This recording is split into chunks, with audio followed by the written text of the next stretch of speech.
So the tabernacle's almost done. I mean, every vessel has been forged, every curtain has been woven, but what about the people who are actually going to serve inside of it?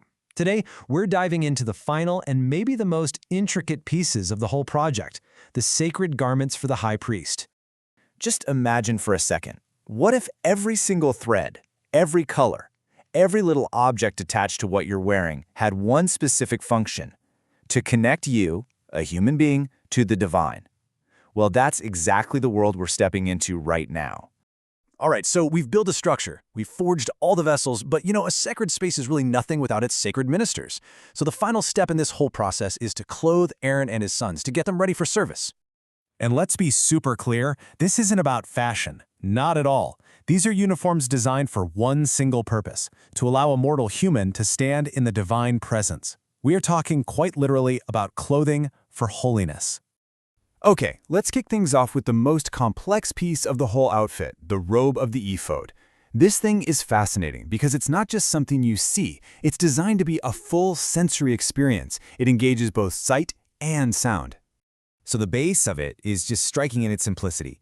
It's woven from a single piece of fabric, and it's made entirely of blue wool.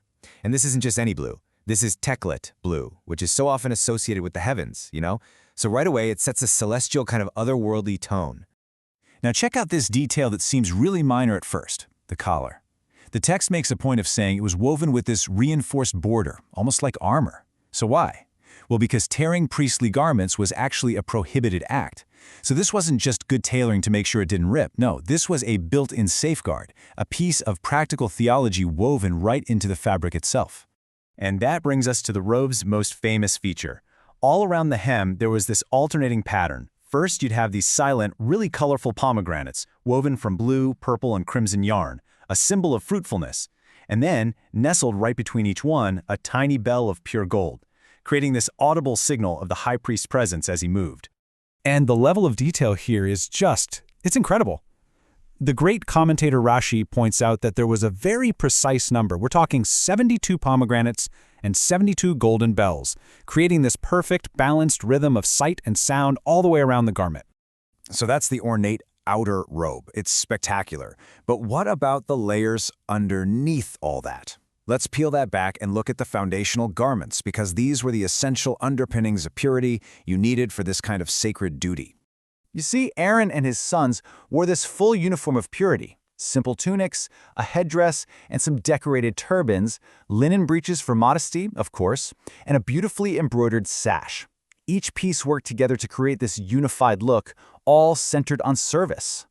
And the crucial point here, the thing that ties it all together, is the material. Fine linen. This wasn't just a practical choice. Linen, with its pure white appearance, it represents a blank slate, right? A state of spiritual cleanliness. You can almost think of it as the base layer of readiness. Before you can put on the glorious, colorful robes of office, first, you have to be established in purity. Okay, now we get to it. The visual and symbolic peak of the entire ensemble. This is the piece that sits highest on the body, and it carries the most direct, the most powerful message of all. This is the tzitzit, or the front plate. Picture this. It's a polished plate of pure gold.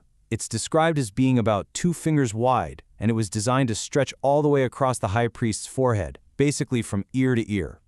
So, what was the ultimate statement? What was the one message that this gleaming golden crown, the absolute focal point of the high priest's appearance, was supposed to send to everyone who saw it? It was just a few powerful words, engraved directly onto that gold: holy to the Lord. I mean, it's an absolutely unambiguous declaration of purpose. The person wearing this is dedicated, they are set apart for divine service, period. Now, all of these meticulous details, the 72 bells, the reinforced collar, that golden plate, it might all seem a little overwhelming. But there's this amazing, overarching principle that connects every single stitch and every single piece together. You see, the real key to understanding this whole project is kind of hidden in plain sight. It's in a simple phrase that the text repeats over and over and over again as it describes how all this work got finished. There it is, as the Lord commanded Moses. See, this isn't just a craftsman ticking off a checklist. No, it's a statement of perfect fidelity. It means every single action they took was in precise alignment with the divine blueprint. So how many times does this phrase actually show up in this section? You know, the one describing the completion of the tabernacle and the vestments. Well, the sages actually went and counted, and it appears exactly 18 times. And this, right here, is where it all clicks together in this truly profound way. That number, 18, it is not random at all. It directly corresponds to the 18 blessings of the Amidah prayer, which is the central silent prayer of daily Jewish worship. The text is creating this stunning parallel. The 18 acts of physical creation for the tabernacle are a mirror, a reflection of the 18 expressions of spiritual devotion in prayer. So when the text concludes with, "Thus was completed all the work of the tabernacle," it's saying so much more than just the job was done. It means the physical reality on the ground perfectly matched the spiritual intention from above. Following that divine blueprint, it wasn't just about craftsmanship, it was prayer in action. And that kind of leaves us with a big question, doesn't it? When does our own meticulous work, when we do it with real intention, transform from just being a simple task into an act of worship?